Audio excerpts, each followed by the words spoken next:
Tomando como exemplo outras cidades nas que existen este tipo de instalacións, o Grupo Municipal do Bloque Nacionalista Galego levará ao vindeiro pleno unha iniciativa a través da cal solicitan a construción de baños públicos.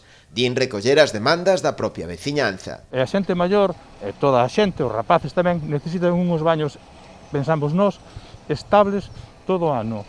Non pode ser como acontece nas praias, que se poñen uns baños durante os meses de verán, depois se recollen e xa está. A xente usa estes paseos, estes parques, estas zonas administrativas todo o ano. Entonces creemos que é unha demanda necesaria que haxa uns baños públicos. Os nacionalistas van máis alá e mesmo lle propoñen dúas ubicacións, para eles as máis axeitadas para emprazar estes aseos.